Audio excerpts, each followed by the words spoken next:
solamente a unir su dolor a la pasión de Cristo, sino también a acoger ya ahora en sí mismos y a transmitir a los demás la fuerza de la renovación y la alegría de Cristo resucitado. Por su parte, como se lee en la carta apostólica Salvifici Doloris, la Iglesia que nace del misterio de la redención en la cruz de Cristo está obligada a buscar el encuentro con el hombre, de modo particular, en el camino de su sufrimiento. En un encuentro de tal índole, el hombre constituye el camino de la Iglesia, y es este uno de los caminos más importantes. El hombre que sufre es camino de la Iglesia porque, antes que nada, es camino del mismo Cristo, el buen samaritano que no pasó de largo, sino que tuvo compasión y acercándose vendó sus heridas y cuidó de él. Lucas 10, 32 y 34. Este texto recordamos del documento sobre los laicos, el número 53, pero los párrafos tercero y cuarto son un punto central en el misterio del sufrimiento para Juan Pablo II, como después él mismo lo va a atestiguar con su propia vida. No podemos menos que recordar esos últimos momentos de la vida de Juan Pablo II, cuando en medio del sufrimiento él mismo era testigo con su propia vida de lo que había escrito varios años antes. El enfermo no es solamente alguien digno de compasión, sino que tiene una dignidad y participa de la misma misión de la Iglesia. Tiene una misión tan válida y profunda como lo tenemos todos los miembros de la Iglesia. El misterio del sufrimiento trasciende al mismo enfermo. Va más allá de la propia vida del enfermo. Nadie puede permanecer indiferente ante un enfermo, ante una persona que sufre. Nadie puede permanecer aislado frente a ese hecho. No se exige una respuesta, que puede ser de actuar o de omitir, pero no podemos ser indiferentes. El enfermo, el sufrimiento en sí mismo, es una exigencia que interpela al otro, trasciende al mismo enfermo. Y esto pasó con Cristo. El modelo del buen samaritano nos ofrece varias ocasiones de esas distintas respuestas, pero ya el hecho de pasar indiferente es una respuesta. Acercarse, reaccionar es otra respuesta. De tal forma que el misterio del sufrimiento se transforma en misterio de salvación, trascendiendo a la persona del enfermo. Salva incluso a aquel de quien se ocupa el enfermo. Y qué distinto es hablar del sufrimiento desde afuera, por decirlo entre comillas, como desde la carne del que sufre. Tanto porque padece una enfermedad o un sufrimiento en sí mismo, como también por aquel que sufre, no por padecer la enfermedad, sino porque el ser amado está enfermo y está sufriendo.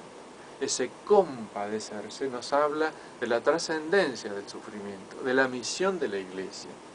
Y toda esta misión de la Iglesia frente al sufrimiento la podemos encontrar, o mejor dicho, la podemos beber. El manantial de la misión de la Iglesia es la misión de Cristo. Las actitudes, los gestos, las palabras que tuvo Jesús con cada enfermo, con cada persona sufriente, no es ni más ni menos que la misión de la Iglesia. Y cuando encontramos a Cristo diciéndole, está bien, tus sufrimientos están perfectos, seguí así. Si bien Él nos ayudó con su ejemplo y con su vida a encarar y a dignificar el sufrimiento, nunca fue Jesús quien envió un sufrimiento a otro. Todo lo contrario. Se hizo hombre, se solidarizó tanto con nosotros que tomando ese sufrimiento lo convirtió, lo transformó, lo hizo medio de salvación. Y el cristiano puede muchas veces elegir, podemos elegir si rezamos o no, podemos elegir si vamos a misa o no. De lo que no vamos a poder elegir es sobre si vamos a sufrir o no, porque todos vamos a sufrir.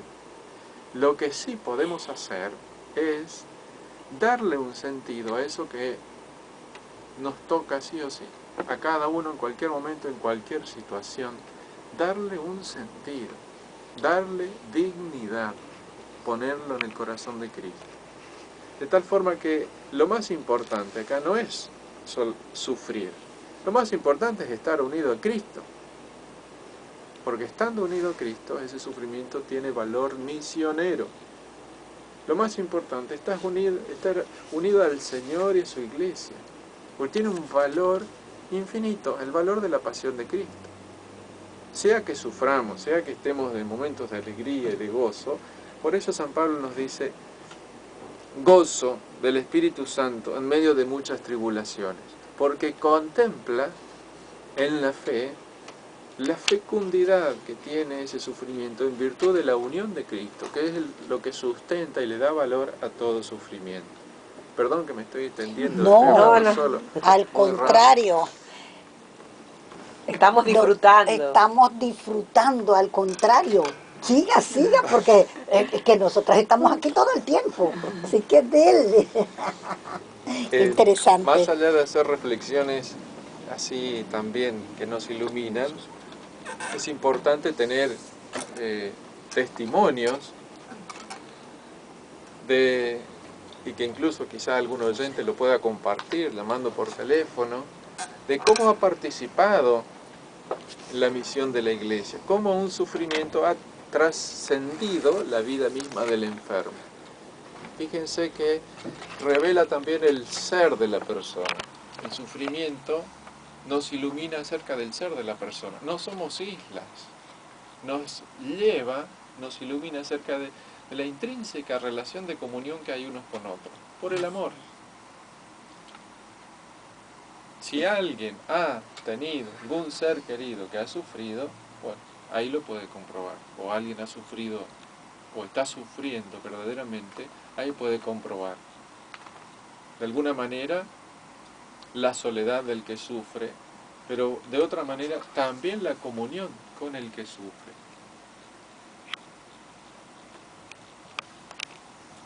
Así es. Es bien